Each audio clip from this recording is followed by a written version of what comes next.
10% par an avec un ETF S&P 500. Voilà la promesse qui est faite en investissant dans les 500 plus grandes entreprises américaines. C'est probablement ce à quoi vous vous attendez en termes de performance pour le S&P 500. En tout cas, si c'est votre cas, sachez que vous êtes probablement en train de faire une grosse erreur. Vous imaginez que vu qu'historiquement on a eu une performance autour de 10% en moyenne sur le S&P 500, l'histoire va se répéter et on va voir la même performance dans le futur. C'est pour ça qu'aujourd'hui dans cette vidéo, j'ai pour objectif de vous expliquer pourquoi vous devriez peut-être revoir cette espérance de gain à la baisse, car vous allez voir qu'en réalité on risque d'être plus ou moins loin de ce type de performance. Encore une fois, si je vous dis ça, c'est pas par conviction personnelle, mais c'est tout simplement ce que laissent sous-entendre les faits aujourd'hui. Ces faits-là, on va les analyser pour créer une vraie estimation de ce à quoi on peut s'attendre en investissant sur un ETF S&P 500. Si mon explication elle est bonne, ce que je l'espère, à la fin de cette vidéo, je peux vous garantir que vous allez avoir un gros déclic. Par contre, petit disclaimer, je tiens à vous dire que cette vidéo, elle est pas facile. Il y a des concepts pas nécessairement évidents, mais je suis obligé de passer par là si je veux essayer de vous expliquer ce que j'ai envie de vous expliquer. Pour la compréhension de la vidéo, à chaque fois qu'il y a une partie qui est un petit peu compliquée, derrière j'essaie de faire un résumé où je simplifie tout ça. Si à un moment donné vous trouvez que c'est un petit peu compliqué, n'hésitez pas à rester focus parce que vous allez retomber sur vos pattes un tout petit peu plus loin dans la vidéo. En tout cas, essayez de me dire dans les commentaires ce que vous en avez pensé, est-ce que j'ai bien réussi à simplifier les concepts que je voulais évoquer. J'ai besoin de vos retours pour ce genre de choses. Bref, bonne vidéo à vous. Je vous ai souvent dit qu'on ne connaît pas le futur en bourse. Ça ne nous empêche pas nécessairement de faire des projections en ce qui concerne la performance qu'on peut potentiellement obtenir en achetant une action ou en achetant par exemple le S&P 500. Quand par exemple vous achetez le S&P 500, vous allez l'acheter à un certain prix. Et effectivement, quand on met 500 € par mois, on le fait pas forcément. Mais si vous étiez un investisseur plus important et que vous mettiez 20 millions sur la table, vous voudriez grosso modo savoir la performance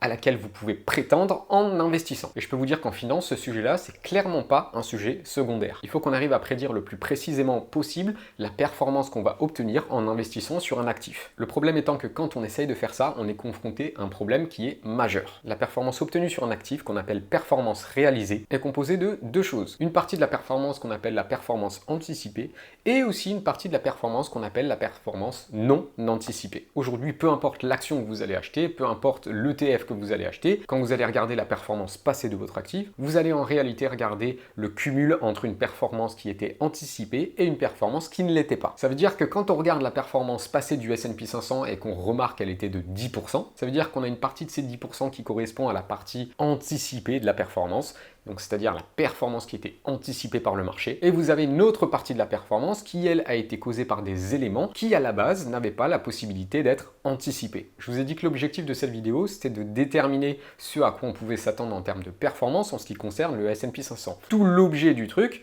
va être finalement de déterminer la performance anticipée du S&P 500 et d'essayer de gérer un petit peu cette deuxième partie qui, en théorie, n'est pas anticipable. Si vous avez un minimum suivi, on va pouvoir dorénavant déterminer une partie de la composante de la performance future du S&P 500 en se concentrant d'abord sur la performance qui est anticipée. Pour calculer cette performance anticipée, on va utiliser ce qu'on appelle le taux de rendement des bénéfices ajustés. Ce ratio, c'est l'inverse du Shiller-PE ratio. Je ne vais pas rentrer dans le détail, ça ne va pas vous servir aujourd'hui. Mais ce ratio, en tout cas, il va nous permettre d'avoir une estimation de la performance anticipée réelle qu'a le marché aujourd'hui sur la performance du S&P 500. Aujourd'hui, quand on regarde les résultats, on a une performance qui est autour de 3%. Donc oui, 3%, c'est la performance qui est anticipée aujourd'hui par le marché en ce qui concerne la performance future du S&P 500. Maintenant, rassurez-vous, dans la vraie vie, le total de la performance qui sera réalisée dans le futur, il dépend aussi d'événements qui aujourd'hui nous sont encore inconnus. Et oui, il y a toujours cette performance qui est non anticipée. Est-ce qu'on n'aurait pas une solution pour en savoir un petit peu plus en ce qui concerne cette performance qui est non anticipée? Alors oui, j'ai une solution pour vous. On a la possibilité de disséquer la performance passée du S&P 500. On va essayer de déterminer la performance qui était anticipée. La bonne nouvelle avec ça, c'est que vu que c'est passé, on connaît déjà la performance qui a été réalisée. Si on connaît la performance qui était attendue à la base, on a la possibilité de déterminer le niveau de performance qui avait été non anticipé. Ça peut potentiellement nous aider à comprendre les éléments qui n'avaient pas été anticipés à la base, donc ça va nous être extrêmement utile. Ça tombe bien, c'est justement ce qu'ont fait Fama et French dans une étude qui est parue en 2002. Ils ont étudié la performance du marché américain sur deux grandes périodes. La première période, c'est 1872 à 1950, et la seconde période entre 1950 et 2000. Pour chacune de ces deux périodes, ils ont réussi à déterminer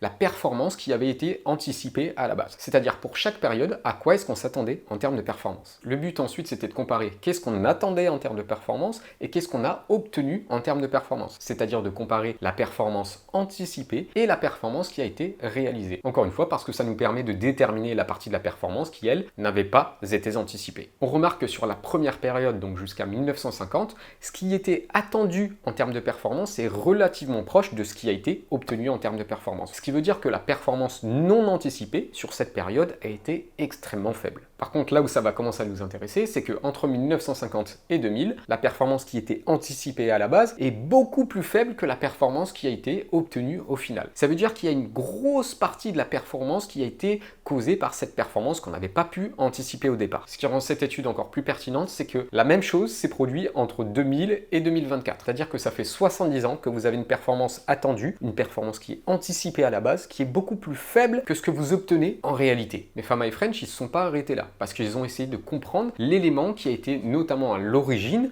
de cette performance non anticipée. Le résultat, c'est que ce qui explique cette performance non anticipée si importante sur ces 70 ans, ce serait la croissance de la valorisation des actions. Alors je m'explique, parce qu'en théorie, ça a l'air quelque chose de positif. Bah oui, les prix qui augmentent, c'est quelque chose qui nous plaît normalement. Ce qui est important, c'est qu'est-ce qui drive les prix à la hausse. Ils expliquent que sur la période 1950 à 2000, les investisseurs ont été prêts à payer de plus en plus cher pour exactement la même chose. Ils étaient effectivement prêts à payer de plus en plus cher le même niveau de futur cash flow. Pour résumer un petit peu ce que je viens de vous dire, on a réussi entre 1950 et 2000 à voir que la performance qui avait été obtenue était une performance bien plus importante que ce qui avait été anticipé à la base. On a remarqué aussi que cette performance anormalement importante, elle a été causée par le fait que les investisseurs étaient prêts à payer de plus en plus cher le marché américain pour exactement la même chose, ce qui a eu pour conséquence de gonfler les prix et donc de gonfler la performance. Le problème avec ça, c'est que comme le dit Warren Buffett, valuation is like gravity. En gros, la valorisation, c'est comme la gravité. C'est-à-dire qu'en théorie, ce type de phénomène a une limite. On ne peut pas s'attendre à ce que les investisseurs payent de plus en plus cher le marché pour avoir la même chose et que ce phénomène se répète à l'infini. À un moment donné, forcément, les investisseurs arrêtent d'acheter. Et c'est là que la métaphore de la gravité, elle est intéressante. Quand vous sautez, à un moment donné, vous retombez, et bien c'est exactement la même chose pour les prix. Aujourd'hui, quand quelqu'un vous affirme que le S&P 500 va avoir 10% de performance dans le futur, il vous affirme que ce phénomène va continuer de fonctionner dans le futur, c'est-à-dire que les investisseurs vont continuer d'acheter comme ça,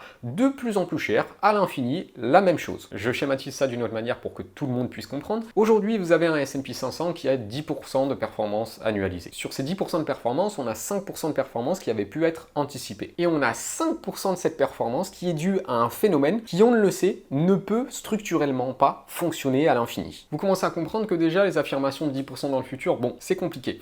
Mais là, on a un problème. On a essayé de déterminer une performance future pour notre S&P 500. Pour le moment, on n'a que notre performance anticipée qui est de 3%. Est-ce que ça veut dire que par rapport à ce qu'on a vu jusqu'à maintenant, la performance du S&P 500 dans le futur va être mauvaise? En réalité, on ne sait pas du tout. La seule chose qu'on sait, c'est qu'on a un marché américain qui, depuis 70 ans, est capable de délivrer une performance qui est réalisée, qui dépend fortement d'une performance qu'on n'avait pas anticipée à la base. Aujourd'hui, le marché a des anticipations en ce qui concerne le marché qui sont relativement faibles. Oui, 3% de performance réelle, ça veut dire grosso modo un petit peu plus de 5% de performance au nominal quand on retire l'inflation. Je suis sûr que ça vous vend pas du rêve. On le sait peut-être pas encore, mais peut-être qu'il y aura des éléments positifs qui surviendront dans le futur et qui auront un impact positif sur la performance du S&P 500. Aujourd'hui, ça fait partie de cette performance qui est non anticipée. Et le principe même d'une performance non anticipée, c'est qu'on ne peut pas la prévoir. Ce qui est important à retenir, c'est que dans la composante totale de la performance du S&P 500, on peut rencontrer des périodes où cette performance non anticipée sera responsable d'une grande partie de la performance. Mais ça, pour nous, en tant qu'investisseurs, c'est presque de la chance. Parce qu'une chose est sûre, les éléments qui ont permis d'avoir cette performance si forte sur le S&P 500 jusqu'à maintenant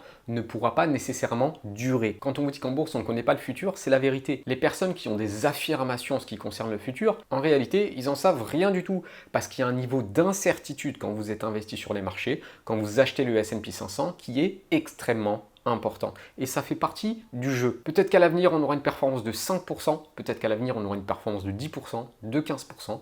Personne ne le sait. En tout cas, 10% garantie sur le S&P 500 de performance, ça n'existe pas. Ce n'est pas ça la vraie vie. Pour que le S&P 500 soit en mesure de nous sortir des performances similaires dans le futur, eh ben, il va falloir que le marché continue de nous surprendre et on ne sait jamais ce qui peut se passer. Donc j'ai hâte de voir tout ça. Bref, c'était Antoine, j'étais content de vous retrouver pour cette vidéo. J'espère que je vous ai pas trop perdu, j'espère que je vous ai pas trop retourné le cerveau. En tout cas, je pense que le message, vous l'avez compris. En tout cas, n'hésitez pas à partager la vidéo, la commenter, l'aimer, etc. Avoir le plus d'interactions possible pour que le plus grand nombre de personnes puissent la voir. On se retrouve très bientôt pour une prochaine vidéo. Allez,